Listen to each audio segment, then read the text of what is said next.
Shri G Gopakumar, നമുക്കറിയാം ഇന്നലെയായിരുന്നു സത്യപ്രതിജ്ഞ. ഇന്നലെ രാവിലെ വകുപ്പ് പ്രഖ്യാപിക്കപ്പെട്ടിട്ടില്ല.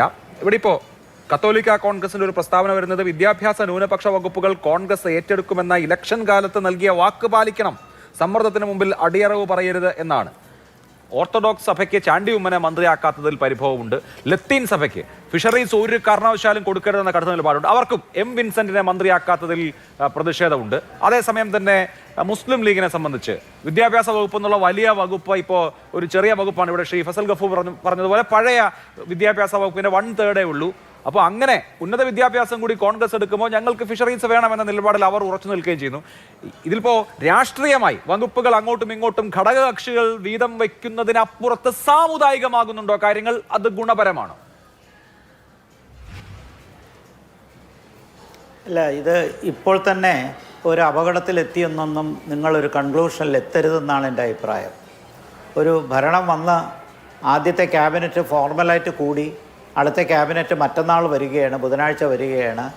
അതിനിടയ്ക്കുള്ള തീരുമാനങ്ങൾ വരുന്നതേ ഉള്ളൂ. മുഖ്യമന്ത്രിയെ തീരുമാനിക്കാൻ സമയമെടുത്തെങ്കിലും അത് കഴിഞ്ഞിട്ടുള്ള മന്ത്രിമാരുടെ സത്യപ്രതിജ്ഞയൊക്കെ വളരെ പെട്ടെന്ന് നടന്ന സ്ഥിതിക്ക് ഇത് വലിയൊരു വിവാദമാകാൻ സാധ്യതയില്ല. ഒരു മുന്നണി രാഷ്ട്രീയത്തിനകത്ത് എല്ലാ വിഭാഗങ്ങളെയും ഒരുപോലെ തൃപ്തിപ്പെടുത്താൻ ആർക്കും കഴിയില്ല. മന്ത്രിമാർ മാത്രമല്ലല്ലോ അധികാരത്തിൽ വരുമ്പോൾ കിട്ടുന്ന ഗുണങ്ങൾ എന്ന് പറയുന്നത്.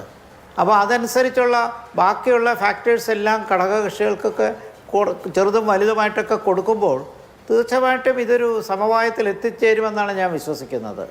ഇതിനെ ഈ സമയത്തെ നമ്മളൊരു സമുദായ ഘടകമാക്കി മാറ്റി ഒരു വലിയ വിവാദത്തിലേക്ക് എത്തേണ്ട. എൻ്റെ അഭിപ്രായത്തിൽ ഇതൊക്കെ പെർഫോമൻസ് ഓറിയൻറ്റഡ് ആണ്.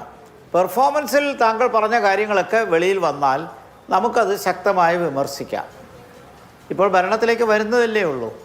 അപ്പോൾ ഞാൻ 2 ദിവസം മുമ്പ് മാതൃഭൂമി ചാനലിൽ പറഞ്ഞാണ്, ഒരു പുതിയ ഭരണം വരുമ്പോൾ മാധ്യമങ്ങൾ പൊതുസമൂഹമൊക്കെ അതിനെ വിലയിരുത്തുന്നതിനൊരു മിനിമം സമയം കൊടുക്കണമെന്ന്. ഒരു 3 മാസമെങ്കിലും സമയം കൊടുത്തിട്ട് വേണം നമ്മൾ വിമർശനത്തിൻ്റെ ശക്തി കൂട്ടാനായിട്ട്. കാരണം ഒരു പെർഫോമൻസ് ആയില്ലല്ലോ. അപ്പോൾ ശരിക്കും പറഞ്ഞാൽ ഈ താങ്കൾ ചോദിച്ച ചോദ്യത്തിന് മനസ്സിലാക്കണമെങ്കിൽ 3 മാസവും പോരാ എന്നുള്ളതാണ്. കാരണം കോൺട്രവേഴ്സി ആകുമെങ്കിൽ നമുക്ക് സംസാരിക്കാം.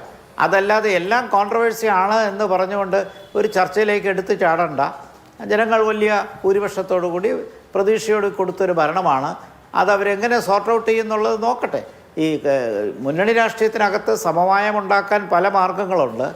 അത് മന്ത്രിമാർ തന്നെ ചെയ്യാം, മുഖ്യമന്ത്രിക്ക് ചെയ്യാം, രണ്ട് പുറത്ത് നിൽക്കുന്ന ആൾക്കാർക്ക് ചെയ്യാം. ഞാൻ ആലോചിക്കുന്നത് അച്യുത മേനോനൊക്കെ മുഖ്യമന്ത്രിയായിരുന്ന കാലഘട്ടത്തിൽ ഏറ്റവും കൂടുതൽ മുന്നണി രാഷ്ട്രീയം അന്നത്തെ ഐക്യമുന്നണിയെ മുന്നോട്ട് കൊണ്ടുപോയത് പിൽക്കാലത്ത് ഹെൻറി കിസ്സിഞ്ചർ എന്നറിയപ്പെടുന്ന ബേബി ജോണായിരുന്നു. അച്യുത മേനോൻ വലിയ കാര്യമായിട്ടൊന്നും ഇങ്ങനെയുള്ള കാര്യത്തിൽ കോംപ്രമൈസ് ചെയ്യാനോ അതിന് താല്പര്യപ്പെട്ട് ഓടി നടക്കാനോ ഒന്നും ശ്രമിച്ചിട്ടില്ല. ഭരണത്തിൽ കൂടുതൽ കോൺസെൻട്രേറ്റ് ചെയ്യുകയായിരുന്നു. അത് നന്നായി വരികയും ചെയ്തു. ബാക്കി കാര്യങ്ങൾ മുന്നണിക്കകത്ത് അന്ന് ഓർക്കുന്നുണ്ടാവും ചിലരെങ്കിലും, മുസ്ലിം ലീഗിനകത്ത് പിളർപ്പുണ്ടായി, ഭൂരിപക്ഷത്തിൻ്റെ പ്രശ്നമുണ്ടായി. ഒന്നും കുഴപ്പമുണ്ടായില്ല. 6.5 വർഷം ഭരിച്ചു. അടിയന്തരാവസ്ഥയുടെ സഹായം ഉണ്ടായിരുന്നെങ്കിലും ആദ്യമായിട്ട് ഒരു ഭരണം പൂർത്തിയാക്കിയ ഒരു ഭരണം അച്യുത മേനോൻ ഗവൺമെൻറ്റിൻ്റെ ആയിരുന്നു. കേവലം 7 പേരുടെ ഭൂരിപക്ഷത്തിലാണ് തുടങ്ങിയത്. മറിച്ചുമുണ്ട്, നമുക്കറിയാം 1977 വലിയ ഭൂരിപക്ഷത്തിലാണ് അന്നത്തെ UDF അധികാരത്തിൽ വന്നത്. അതിന് 1 മാസത്തെ ഭാഗ്യമേ ഉണ്ടായിരുന്നുള്ളൂ. രാജൻ കേസിൽ രാജിവെച്ച് പുതിയ മന്ത്രിസഭ AK ആന്റണിയുടെ വന്നു. അപ്പോൾ ഇതൊക്കെ വരട്ടെ, നമുക്കൊരു കുറച്ചൊന്ന് ക്ഷമിക്കണം. മാധ്യമ ലോകം ഇത്ര ധൃതിയിൽ നമ്മൾ വിമർശനത്തിൻ്റെ മൂർച്ച കൂട്ടണ്ട എന്നാണ് എൻ്റെ ഒരു അഭിപ്രായം.